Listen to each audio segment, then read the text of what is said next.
Amada Iglesia, buen día. Damos gracias al Señor por este domingo más en que podemos congregarnos. Hemos tenido un hermoso momento de adoración, de alabanza, y damos gracias al Señor por esto. Nos llena de gozo cuando la Iglesia adora al Señor. Es una marca de la vida en nosotros, la verdadera adoración. Y esto verdaderamente enriquece. Yo les quiero invitar en esta mañana a que puedan abrir sus Biblias en la primera carta del apóstol Juan. Primera carta del apóstol Juan, el capítulo 2.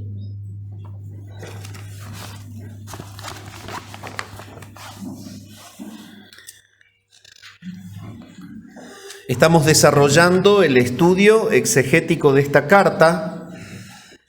Nos toca ver el capítulo 2, el párrafo que se extiende desde el versículo 15 al 17.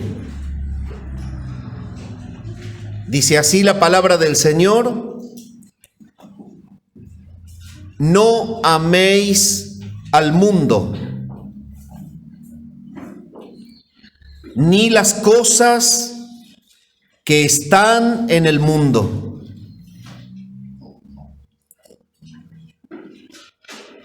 Si alguno ama al mundo, el amor del Padre no está en él.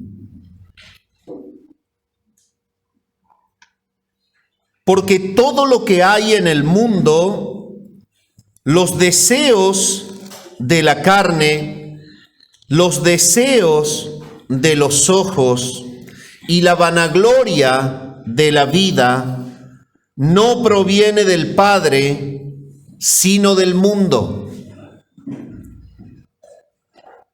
Y el mundo pasa, y sus deseos, pero el que hace la voluntad de Dios permanece para siempre. En esta mañana quiero compartir con ustedes un sermón que se titula El amor que Dios aborrece. Este sermón cuenta con 4 puntos. El primero de ellos se titula así: el mandato de no amar al mundo. Y lo extraemos de la primera mitad del versículo 15, que dice: no améis al mundo, ni las cosas que están en el mundo.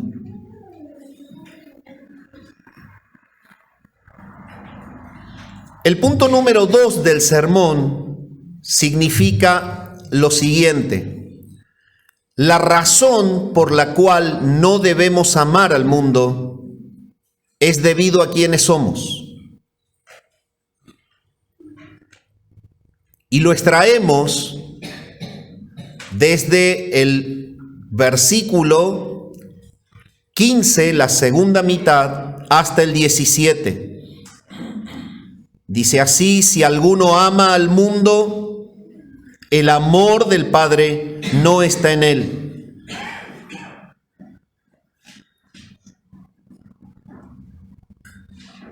Porque todo lo que hay en el mundo, los deseos de la carne, los deseos de los ojos y la vanagloria de la vida, no proviene del Padre, sino del mundo. El tercer punto es: no debemos amar al mundo debido a lo que el mundo hace. El versículo 16 dice: porque todo lo que hay en el mundo, los deseos de la carne, los deseos de los ojos y la vanagloria de la vida, no proviene del Padre, sino del mundo.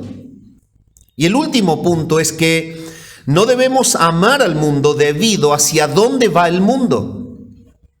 Versículo 17: y el mundo pasa y sus deseos, pero el que hace la voluntad de Dios permanece para siempre.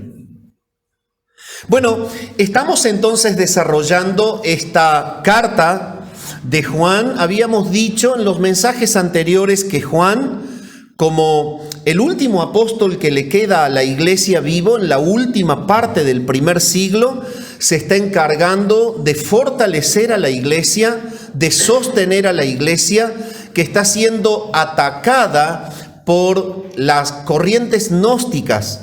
Y estos maestros herejes habían infiltrado en la iglesia justamente enseñanzas confusas. Mezclaban el evangelio con los razonamientos de la filosofía griega, algunas cuestiones que traían de las tradiciones hebreas, y habiendo mezclado todos los conceptos, presentaron una doctrina adaptada al cristianismo que se llamó el gnosticismo y que deformaba el evangelio de Jesús. Esta fue la mayor lucha en el tiempo de la formación de la iglesia en el primer siglo.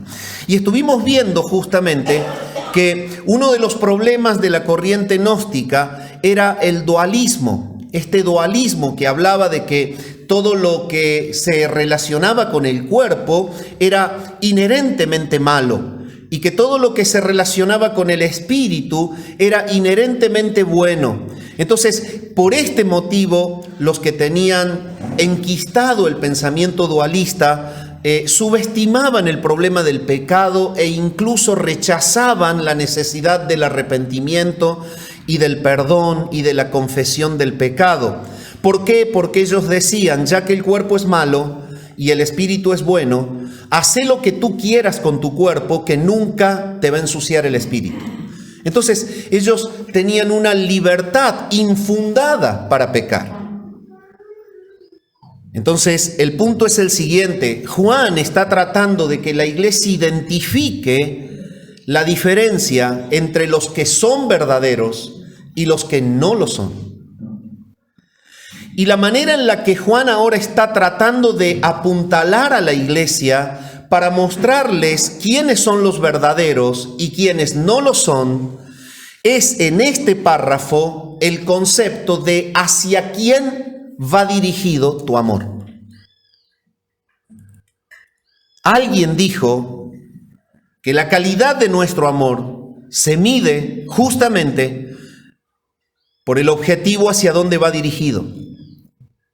Y el problema es este: la dirección del amor de los que no son verdaderos no es un amor hacia Dios, un amor por su gloria, un amor por la expansión del reino de Jesús en la tierra, un amor por sujetarse a la palabra, sino que es un amor por sí mismos. Juan está diciéndole a la iglesia, debes entender la diferencia entre ser verdadero a no ser verdadero, y en este caso, él utiliza estas enseñanzas para enseñarles a separar que los verdaderos tienen dirigido su amor a Dios, los que no son verdaderos tienen dirigido su amor hacia este mundo. Entonces, debemos entender, desarmando el párrafo, cómo es que Juan enseña esta verdad. Lo primero que él les dice es que el amor por Dios en relación al amor al mundo no es una cuestión de decisión humana, sino que es una cuestión de mandato. Los verdaderos dirigen su amor porque tienen una relación con aquel que manda no amar al mundo. Y por eso el primer punto del sermón es el mandato de no amar al mundo. El verdadero tiene dirigido su amor en el objetivo en el que Dios aprueba. Y si usted es tan amable, acompáñeme a la lectura del versículo 15, la primera mitad, nuevamente: no améis al mundo. No améis al mundo. En primer lugar, en relación a esto, voy a decir lo que no significa no amar al mundo. ¿Qué no significa no amar al mundo? No significa que no debemos amar a las cosas creadas, porque no está refiriéndose a eso. Nosotros, como habitantes de este mundo, debemos amar todo lo que Dios ha creado. Dios no está diciendo que debemos maltratar las cosas de la tierra porque no debemos amar al mundo.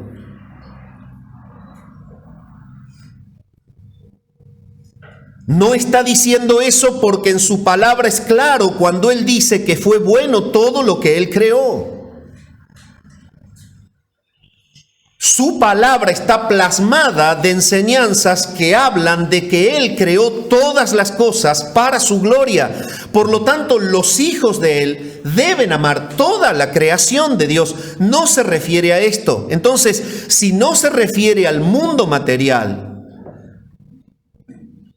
Juan le está advirtiendo a sus lectores que ellos no deben amar al sistema universal invisible.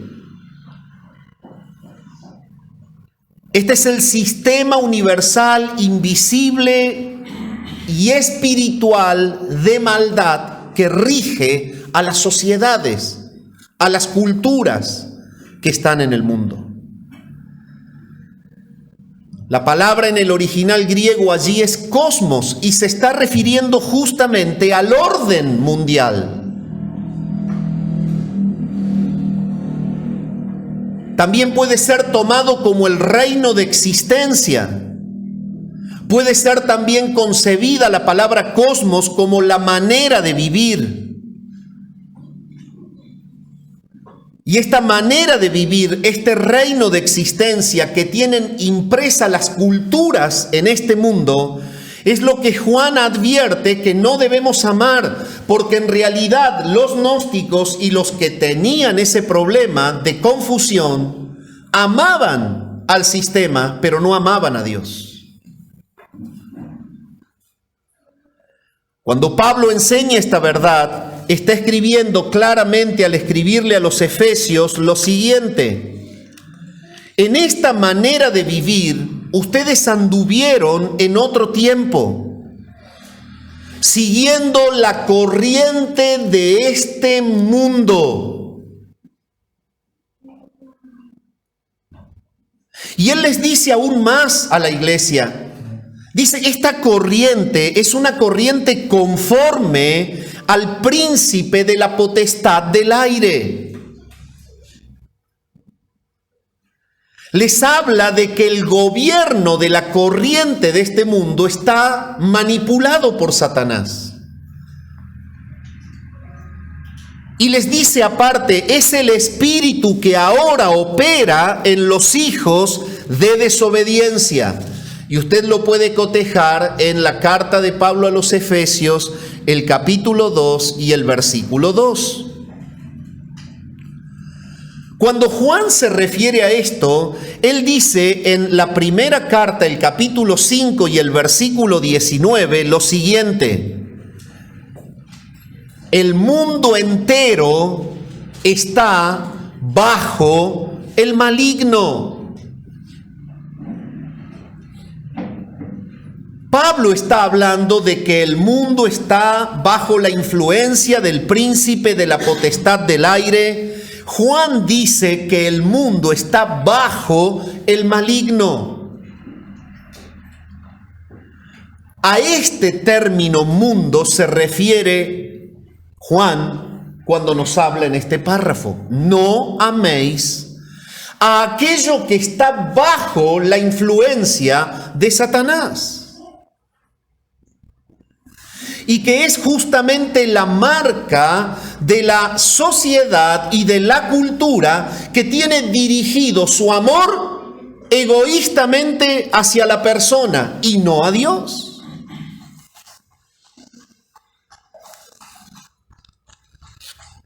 Entonces el mundo se refiere al sistema perverso al que Jesús se refirió cuando él dijo: si el mundo os aborrece, sabed que a mí me ha aborrecido antes que a vosotros.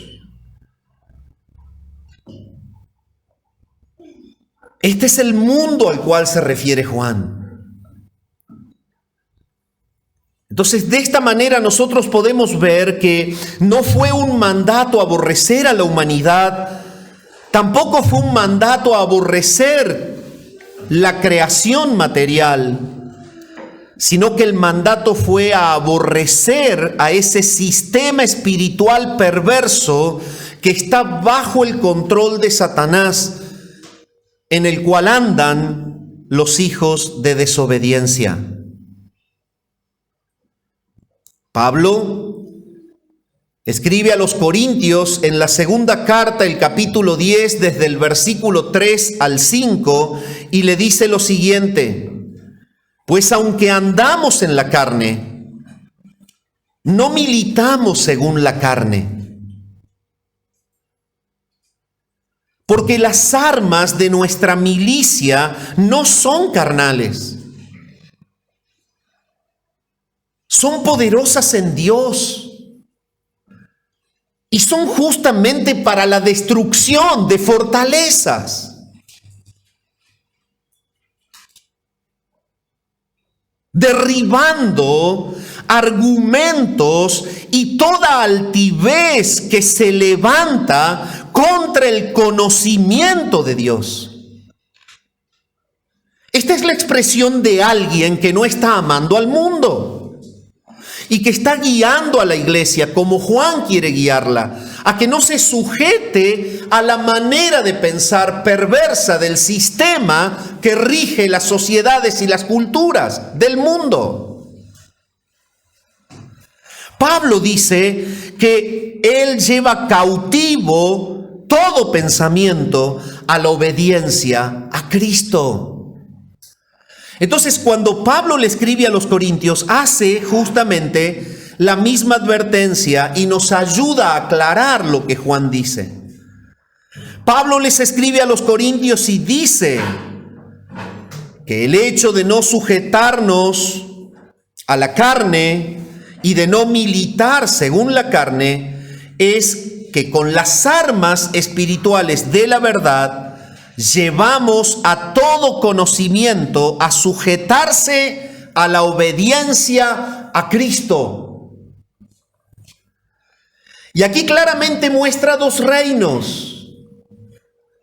Están las personas que transitan y que desarrollan su vida con su mente puesta en la satisfacción de sus deseos, con su mente puesta en sí mismos. Por lo tanto, tienen el corazón arraigado a lo que no edifica. Y por ende tienen sus conductas practicadas en lo que destruye. Pablo les dice a los corintios que las armas que él usa son armas espirituales que tienden a destruir fortalezas. Yo no veo ni leo que Pablo haya demolido palacios de los dioses antiguos y de la mitología. Tampoco tenemos que Pablo haya usado esas armas matando a gente que pensaba distinto a él. Él vivía de una manera diferente a la perversa manera de vivir de los del mundo de su época. Y ahora quiero hacer un alto para llevar a la iglesia a la reflexión. En primer lugar, mi amado hermano, la dirección de nuestro amor hacia Dios no es una opción, es un mandato. Dios no te está diciendo que el amor hacia Él es según cómo te levantes hoy. Bueno, si hoy me levanto con un buen ánimo, quizás pueda dirigir mi amor a Dios. Y bueno, si no tengo otras cosas que hacer, quizás voy a la iglesia y canto un poco. El amor a Dios, a su persona y a todo lo que es de Él, no es una opción, es un mandamiento. No améis al mundo.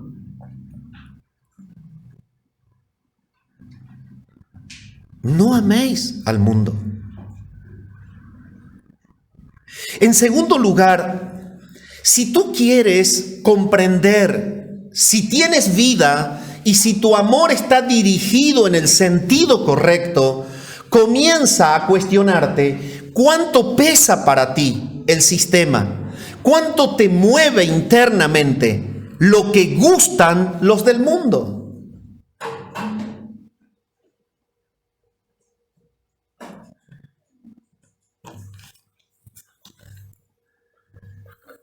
El mundo ama pecar. ¿Tú amas pecar?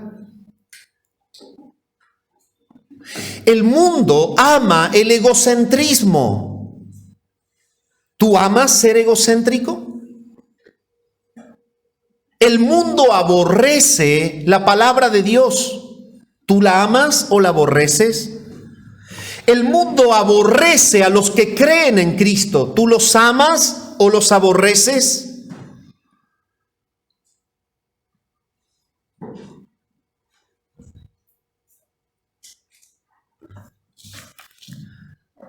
Aborreces el sistema universal pecador con el ímpetu de que es un mandato del Señor amarlo a Él.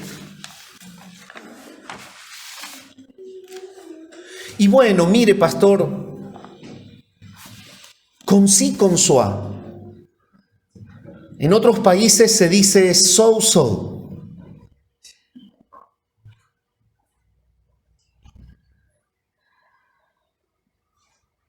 Amados, si te tira lo que al mundo le tira, si te atrae desmedidamente lo que al mundo le atrae, a tal punto que logra tu amistad con esas cosas, la mala manera de pensar, la mala manera de hablar, la mala manera de actuar, debemos revisar en ese caso si verdaderamente el amor del Padre está en ti.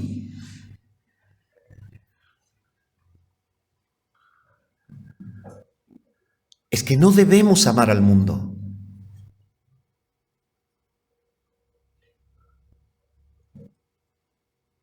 En segundo lugar,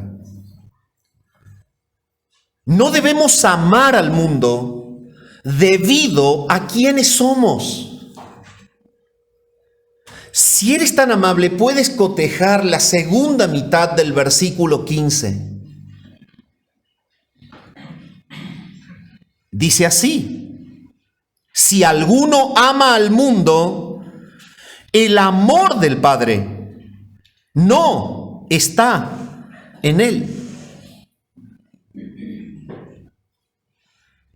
Los hijos de Dios no pueden amar al mundo porque, en primer lugar, el hecho de que el amor del Padre esté en nosotros significa de que somos perdonados.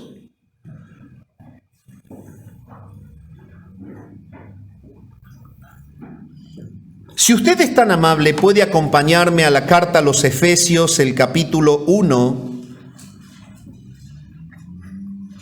el versículo 7. Dice así: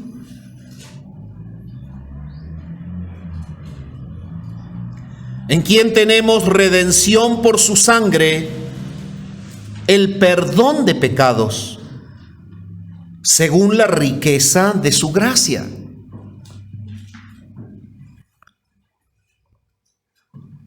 Este es el primer punto principal en donde se muestra que no puede convivir en nosotros el amor por el mundo, que está bajo el control del enemigo, el sistema perverso, con el amor hacia el que me perdonó. No puede existir en el ambiente cristiano, le dice Juan a los de ese siglo, una persona que tenga su corazón dividido, un corazón compartido entre el reino de las tinieblas y el reino de la luz. Un corazón compartido entre los que no se arrepintieron, como los gnósticos, y un corazón enfocado hacia un Dios salvador y perdonador.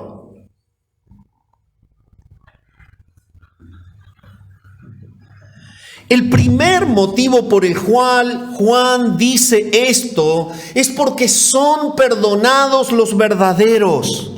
Si es tan amable, cotéjelo usted en otro escrito de Pablo. Estamos haciendo vínculo con el contexto cercano en nuestras epístolas. Vamos a ver Colosenses 1.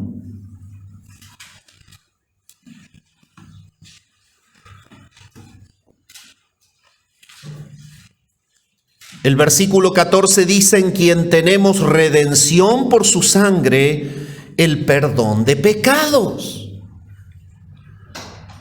Es que el punto era que cuando tú amabas al mundo, amabas pecar. Pero es que esta es una cuestión básica del Evangelio. Si amabas al mundo, amabas pecar.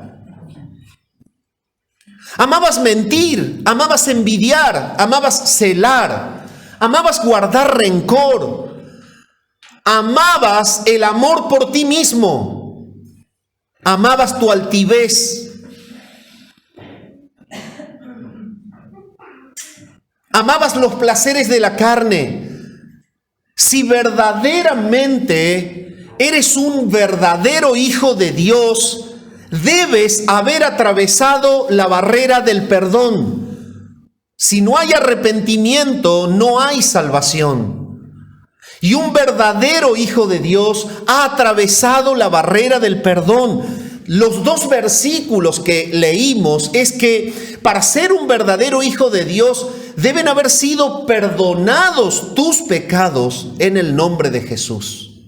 En segundo lugar, no debemos amar al mundo porque no solamente es que hemos sido ya perdonados, sino que Dios nos ha invadido con el conocimiento de Él.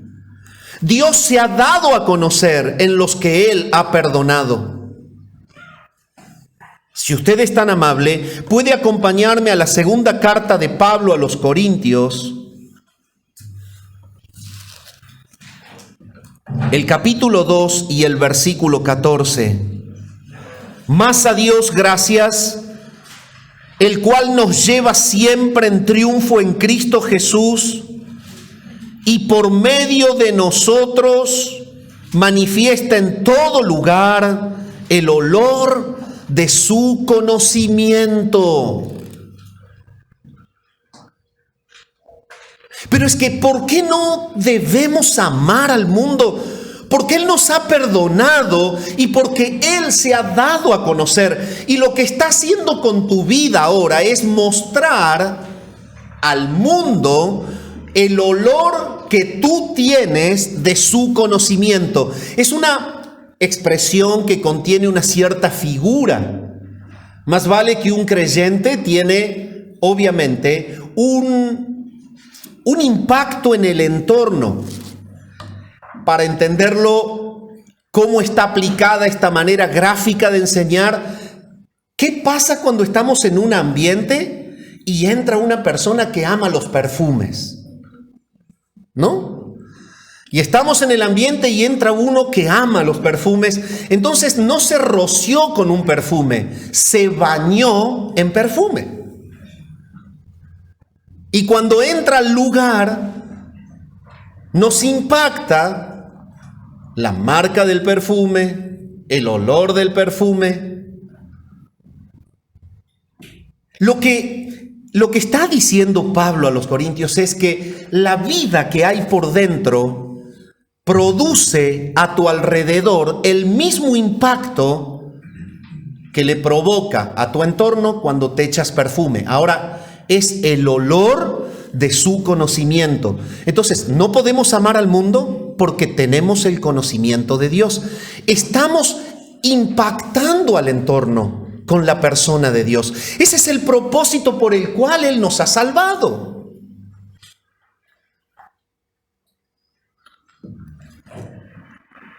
Pero es que aparte, dice que no podemos amar al mundo porque ya la palabra de Dios mora en nosotros. Si usted es tan amable, vaya al Salmo 119. Buscamos un poquito en el Antiguo Pacto.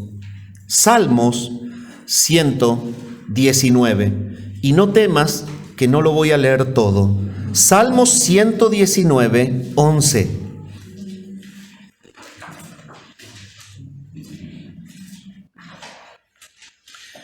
Fíjate lo que dice ese texto.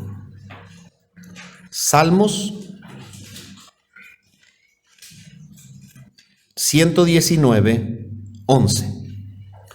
En mi corazón he guardado tus dichos para no pecar contra ti.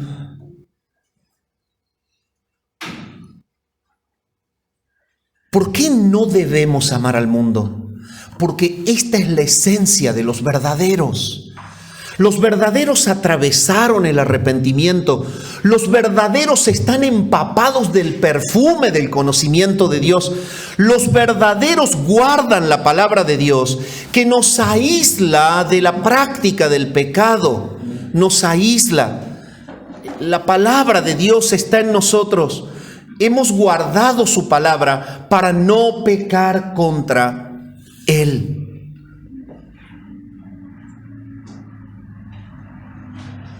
¿Qué quiere decir que el Padre nos ha llamado?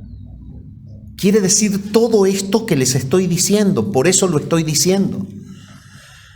No debemos amar al mundo por quienes somos. Si alguno ama al mundo, el amor del Padre no está en él. Ese es el amor salvador, es el amor directivo, es el amor que él refiere por boca de Pablo a los de Tesalónica. Ustedes han sido amados por Dios para salvación.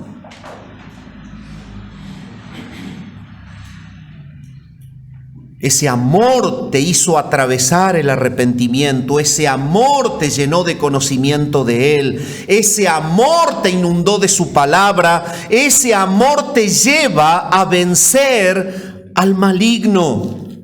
Y si tú vas a 1 Juan el capítulo 4 y el versículo 4, vas a encontrar la conexión. 1 Juan capítulo 4, el versículo 4, encontramos la conexión. Hijitos, vosotros sois de Dios y los habéis vencido, porque mayor es el que está en vosotros que el que está en el mundo. Mayor es el que está en vosotros que el que está en el mundo. Ahí mundo es el mundo del cual Juan habla, no lo ames. ¿Qué ama el mundo? El mundo ama la satisfacción de la carne. El mundo ama la satisfacción de los ojos. El mundo ama la vanagloria de la vida. Bueno, aquí Juan le está diciendo a la iglesia: los verdaderos no aman al mundo, porque el amor del Padre está en él.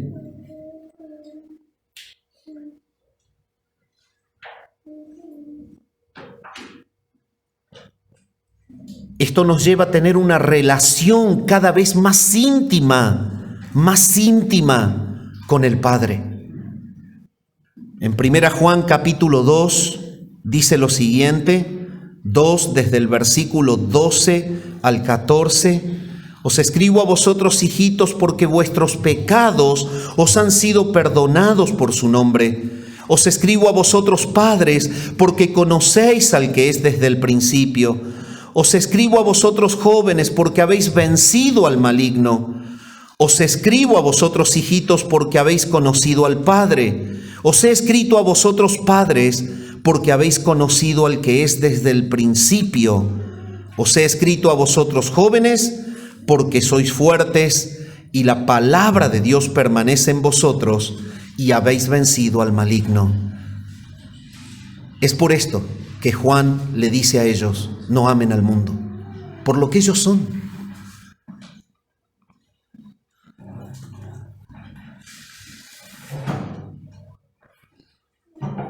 Ahora, mi pregunta y mi reflexión en este punto del sermón para la iglesia es: dime, ¿este mensaje es para vos?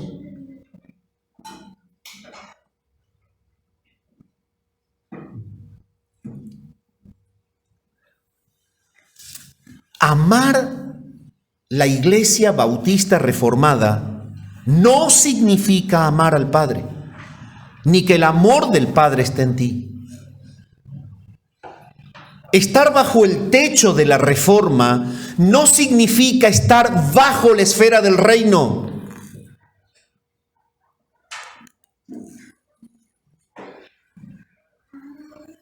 Es necesario que entendamos que si el amor del Padre está en ti, no puedes sentir por el mundo la misma atracción que antes.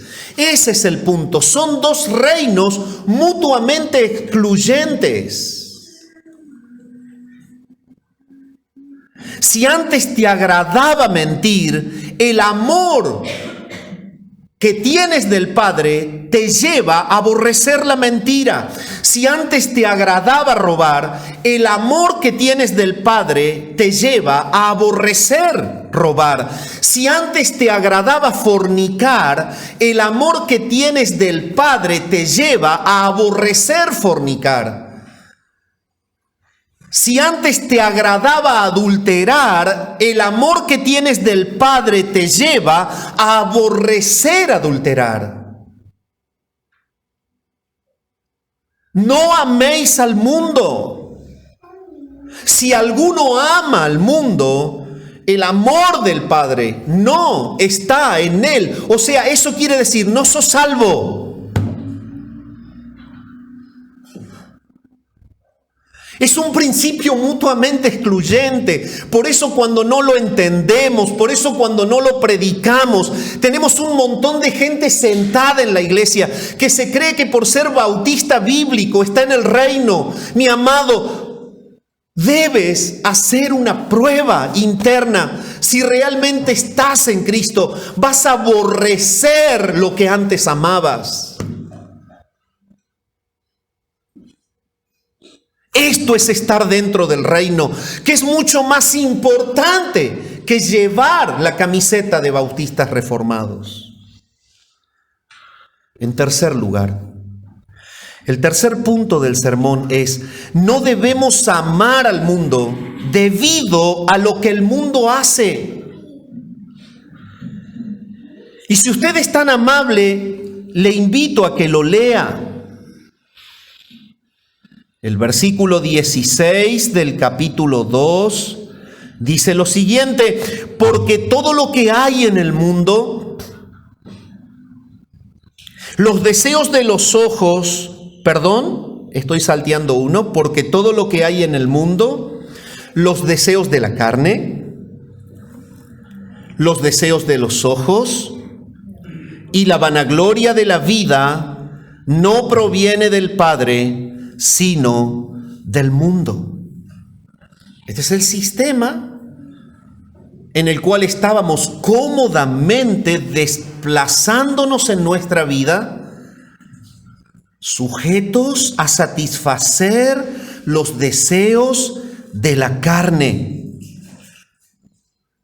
Esta expresión se refiere en el original con todo ímpetu a las ansias viles que teníamos y pocos nobles de satisfacer la perversión de nuestro corazón.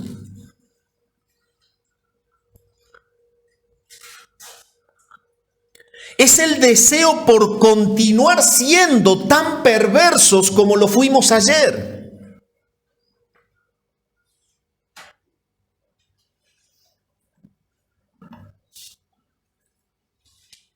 Estos son los deseos de la carne. Aquellas cuestiones que se relacionan con las bajas pasiones. Y en la mayoría de las cartas, tanto de Pablo como de Pedro, como de Juan, que hacen el entendimiento de lo que es una iglesia apostólica, todos los apóstoles más se perfilaron a la cuestión de las bajas pasiones sensuales. Porque si hay algo que evidencia la ausencia de perdón y la ausencia de salvación, es la manifestación de las pasiones sensuales. O sea, el intento de satisfacer de manera perversa e incorrecta la atracción entre los sexos.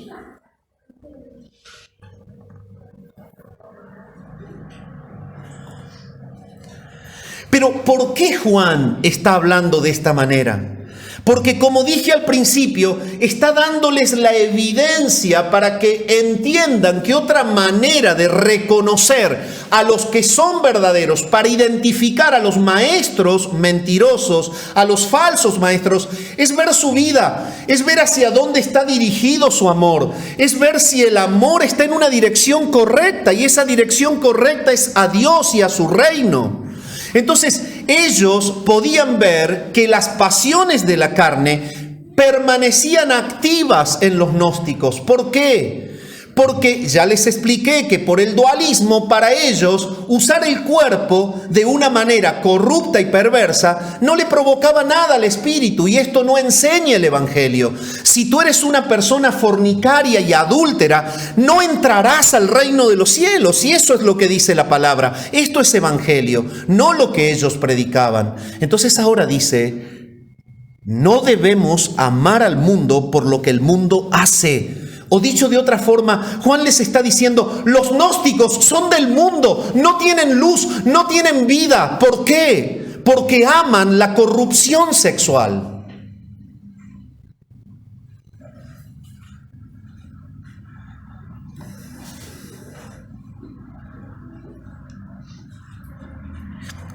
Esto está más dirigido a la cuestión de la satisfacción que puede otorgar a nivel cuerpo una relación reprobada, carne.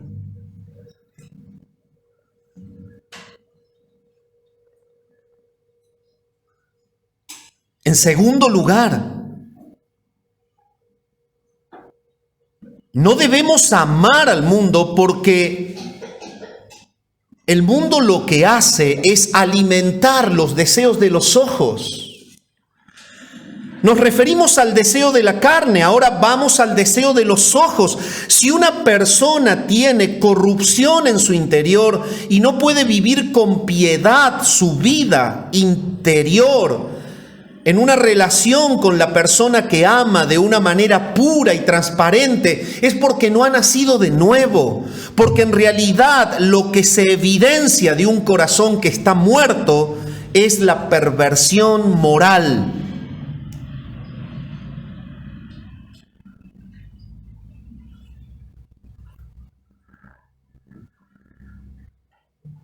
Los deseos de los ojos. El mundo está peleando contra la pornografía.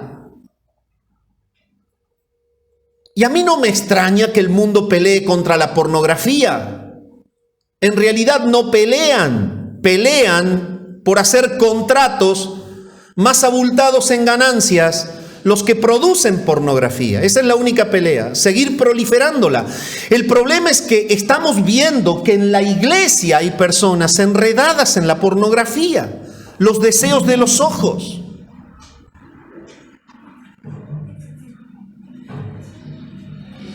Juan está diciéndole a las personas de la iglesia en ese momento, separen claramente los que son de los que no son. Y si una persona está detrás de la satisfacción de su carne corrupta, es inmoral y está detrás de las miradas lascivas y de satisfacer lo que provoca una mirada lasciva, esa es una persona que no está en el reino a pesar de que esté dentro de la iglesia.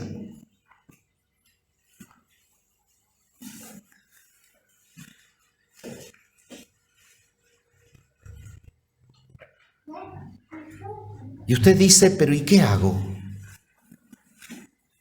Arrepiéntase si esa es su lucha. Este pasaje es un constante llamado al arrepentimiento.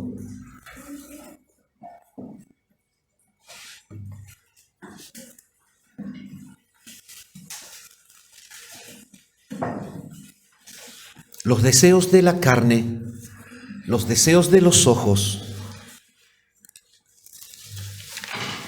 la vanagloria de la vida La vanagloria de la vida es justamente la arrogancia pecaminosa del que se cree ser lo que no es.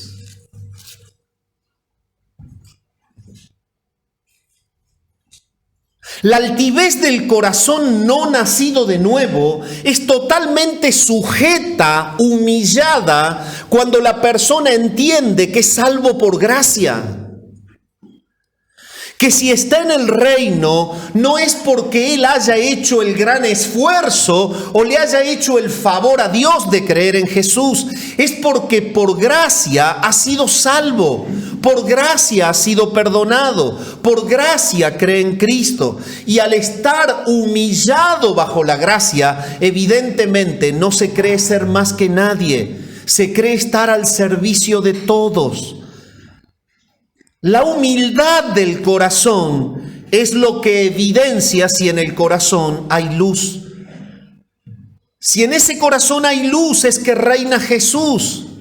Y el Señor Jesucristo dijo: aprended de mí que soy manso y soy humilde de corazón. Así hallaréis descanso para vuestras almas.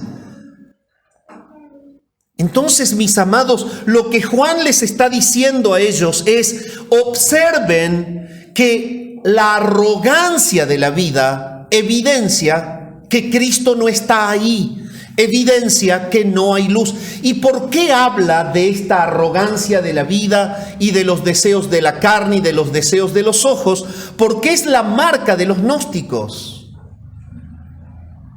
La marca de los gnósticos, que es lo que en realidad la cultura moderna tiene enquistada de una manera muy oculta, y es lo que vivimos en este tiempo, es eso: el amor por la satisfacción de los deseos de la carne, el amor por la satisfacción de los deseos de los ojos, pero también la altivez de la vida. ¿Qué decía el gnóstico? Yo pertenezco a una élite, yo he sido iluminado, y por haber sido iluminado y haber tenido contacto con el enviado, que según ellos era ese Jesús, un ser inferior, que no era Dios.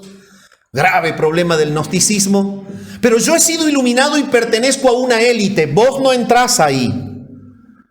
Vos no has sido iluminado. Entonces dividían la iglesia en esa confusión, porque se colocaban en un pedestal de altivez y rompían la unidad de los que son perdonados por el Señor.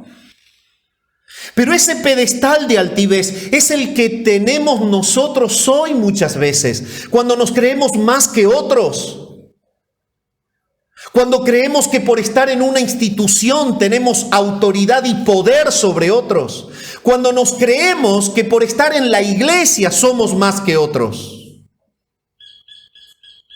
Cuando nos creemos que quizás por lo que conocemos de teología o porque somos estudiantes o recibidos seminaristas, somos más que otros.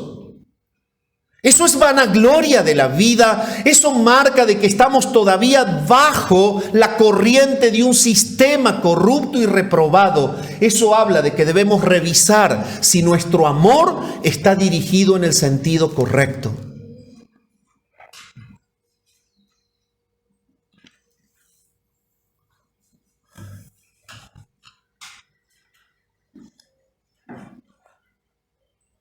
La vanagloria de la vida. El Señor no nos llamó a la competencia, nos llamó al complemento.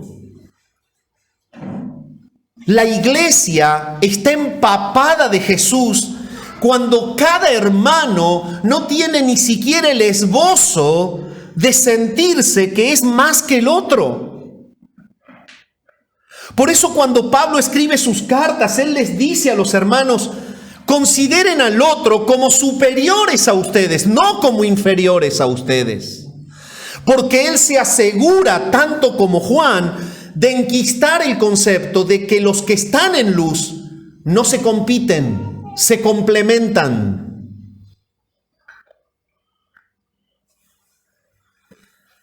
Se complementan.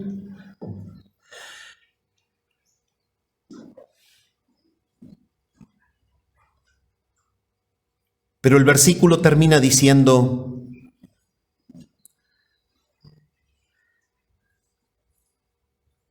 no proviene esto del Padre, sino del mundo. Esto es tremendo. Esto es tremendo, porque estas cuestiones que nos impulsan a practicarlas no provienen de la enseñanza de Dios, no proviene de su reino en nosotros, no proviene de la salvación, sino que proviene del mundo.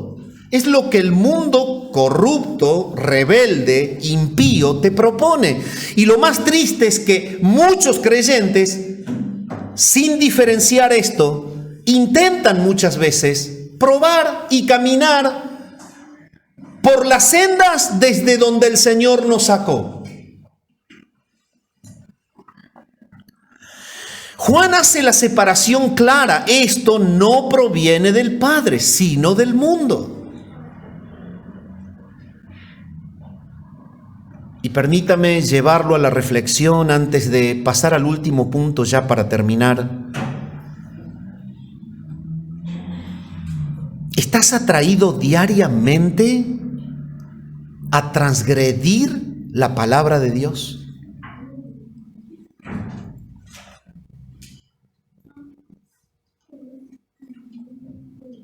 Eso es lo que dicta tu carne, mi carne, a que cada día atravesemos la línea de la transgresión. En segundo lugar, ¿tus ojos siguen dirigidos a la pornografía?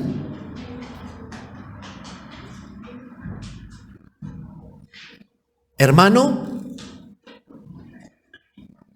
¿cómo miras a tu secretaria en el lugar de trabajo? ¿Cómo miras a tu compañera de trabajo?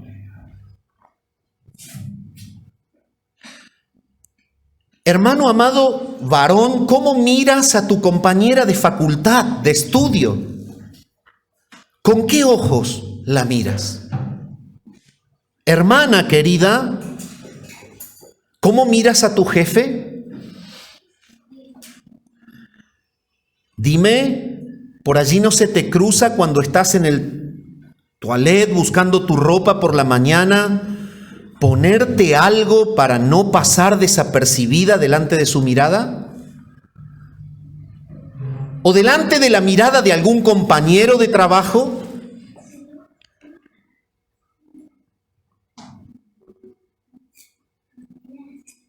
Pero es que aún sigues detrás de los deseos de los ojos y de los deseos de la carne.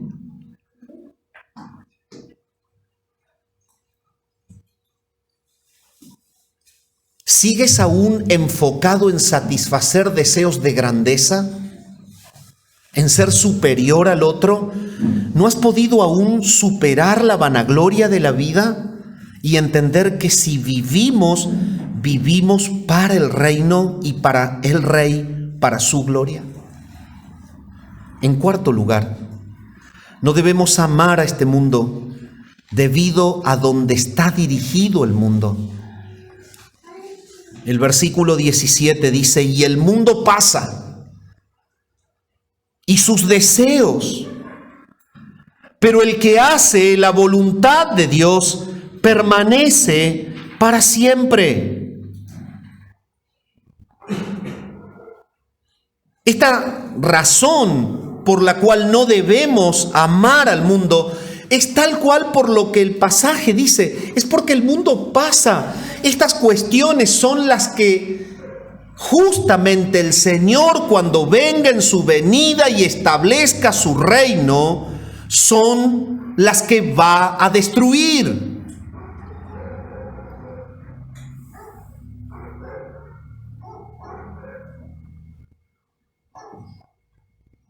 Es que el Padre ha querido que Cristo restaure en sí todo lo que el pecado destruyó.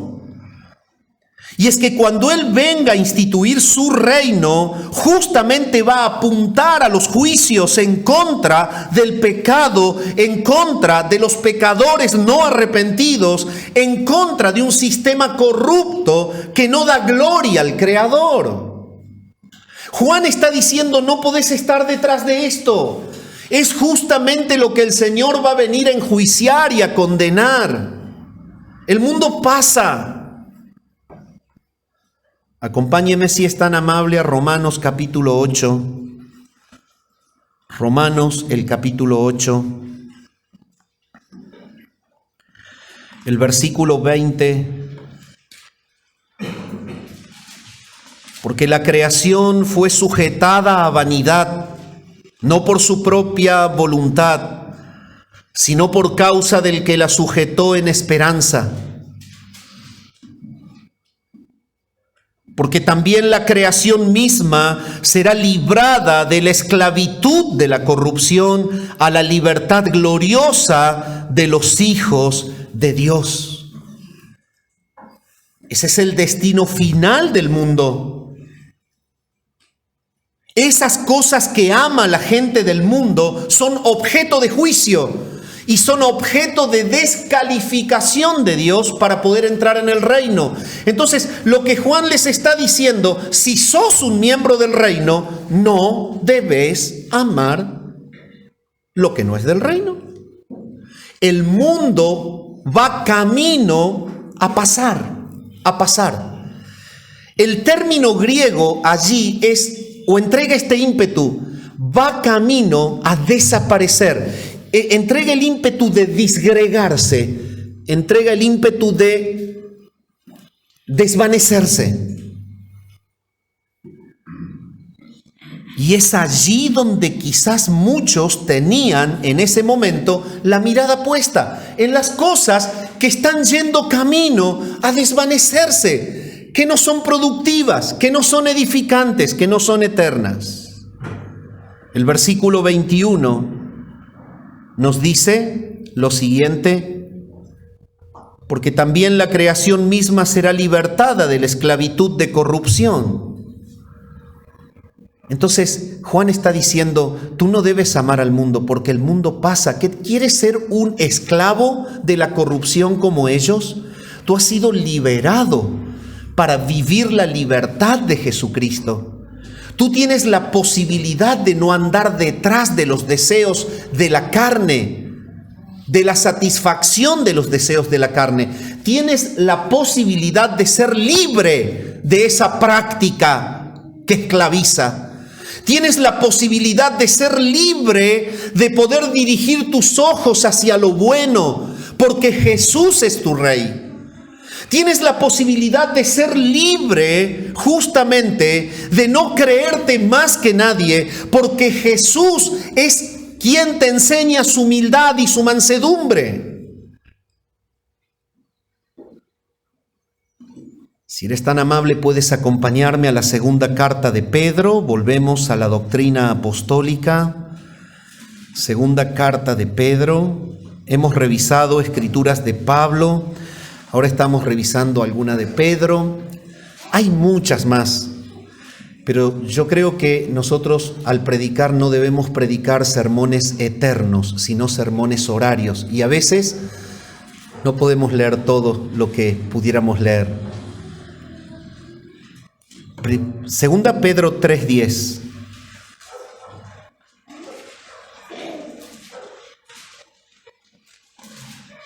Pero el día del Señor vendrá como ladrón en la noche. Ese día es el día de la segunda venida, es el día en donde se instituye la gloria final, es el día en donde este mundo pasa. Es el día del Señor. Y ese día vendrá como ladrón en la noche, en el cual, dice, los cielos pasarán con grande estruendo, y los elementos ardiendo serán deshechos, y la tierra y las obras que en ellas hay serán quemadas. Bueno, hay varias corrientes teológicas que interpretan esto, y no me voy a poner a dar quizás una clase de seminario con respecto a esto, porque no es el sentido. De algo podemos estar seguros: si este sistema es todo aniquilado y el Señor hace todo nuevo, en buena hora. Lo va a demostrar cuando lo haga, y ahí se van a acabar las corrientes humanas. Si este sistema va a ser retrasladado de una corrupción del pecado y de un deterioro y arreglado para ser bonito, bárbaro. Si esa es la idea que transmite el texto, bárbaro. Pero de una cosa sí están seguras todas las corrientes, que cuando el Señor venga, ni el deseo de los ojos, ni el deseo de la carne, ni la vanagloria de la vida perdurarán en la eternidad. Eso es un problema del pecado y de acá. Y lo que el Señor quiere es que los que estamos en el reino no vivamos como los que están acá, sin esperanza y sin fe. Es que ahí Juan dice, el que hace la voluntad de Dios, ese es el que permanece para siempre. Si hay una marca que verdaderamente debemos buscar en nosotros, es si la Biblia ha modelado nuestra vida. ¿Quién es el verdadero Hijo de Dios? ¿Quién está en el reino? La persona que puede ver la cultura a través de los lentes de la voluntad de Dios revelada en la Biblia y no a través de los lentes de la cultura perversa del sistema que gobierna Satanás. Es por eso que hablamos a viva voz en contra de lo que se le intenta llamar matrimonio igualitario, porque es una perversión y no una ideología. Es el producto natural de una idea corrupta por el pecado. Es por eso que predicamos el matrimonio como lo que es. La unión de un hombre con una mujer para procrear y que esa procreación sea para la gloria de Dios. Es por eso que no nos adherimos a la cultura perversa del mundo en hacer pelear lo que Dios creó para que se complementen. La mujer que con ímpetu está tratando desaforadamente de oprimir al hombre, simplemente porque no acepta su lugar de género. El hombre que está tratando de querer manipular la fortaleza natural que Dios le ha dado para maltratar a la mujer. No estamos en ninguna de las corrientes que la cultura perversa moderna pretende propagar. Predicamos que el Dios eterno ha creado al hombre y a la mujer para que se amen y para que representen a Cristo en un matrimonio. La relación de Cristo con la iglesia, en la relación de un hombre con una mujer, y nos oponemos de plano. ¿Por qué? Porque no amamos al mundo, ni las cosas que están en el mundo. Amamos al Padre que nos salvó, y por eso predicamos que el matrimonio es lo que es como la Biblia lo dice. Y por eso predicamos que estamos en contra del feminismo y en contra del machismo, porque no existe nada de eso para Dios. ¿Sabes lo que estoy haciendo? Y tú quizás estés diciendo, ¿qué le pasó al pastor? Se le abrió una puerta y se desvió del sermón. No, mi amado, estoy dentro del sermón. Eso es ir en contra de la cultura. La iglesia predica a Cristo mostrando una convicción contra cultura. Y es lo que Juan está diciéndoles allí. La cultura gnóstica que regía a toda la población empapada por la cultura grecorromana, con toda su lascivia, con toda su fornicación, con toda su vida disipada y con toda su ideología dualista. Todo cae cuando predicamos el Evangelio. Todo cae cuando predicamos el Evangelio. Y si estás acá en Saldán y perteneces a la iglesia bautista reformada, tu vida debe ser una vida con un matrimonio impecable, en la cual cada uno vive libre de las pasiones de la carne, de los deseos de los ojos, de la vanagloria de la vida. ¿Por qué? Porque le mostramos al mundo que Cristo es nuestro Rey, que ha dejado de ser el espíritu de la potestad del aire el que opera sobre nosotros, que ahora opera Cristo porque es nuestro Rey. Y esa es la tarea de la iglesia. Pero quiero terminar llamando a la reflexión a alguien que está en el auditorio, pero aún no está en el reino. Todavía Satanás lo está manipulando de tal manera que vive disfrutando el pecado y disfrutando engañar a su esposa, a engañar a su esposo, y disfrutando las cuestiones de la altivez y de la carrera, de quién tiene el mejor auto, la mejor casa, el mejor sueldo, la mejor cuenta bancaria. Si tú estás detrás de esa corriente que pasa pronto, quiero decirte que Jesús te llama en esta mañana al arrepentimiento. Arrepiéntete de tu pecado. Es posible entrar al reino cuando se cree en Jesús. Él es el Señor y el Salvador de todo aquel que cree en Él. Andar detrás de esa corriente es ser un prisionero que vive esclavizado en la tristeza, en el vacío, en el dolor, en la maldad. Lo que Cristo quiere es hacerte libre al perdonar tu pecado. Pide perdón en esta mañana. Arrepiéntete y ven a Jesús, porque Él es la vida eterna. Padre, gracias por tu palabra en esta mañana. Gracias porque tú nos has llevado, Señor, a la necesidad de entender que si somos del reino de Jesús, ya no podemos amar al mundo. Señor, líbranos de ser esclavos de los deseos de la carne. Líbranos de ser esclavos de los deseos de los ojos y de la vanagloria de la vida. Concédenos el gozo de ser esclavos de Jesús y de su reino, para que vivamos para la gloria tuya. Oramos al Padre en el nombre de Jesús. Amén.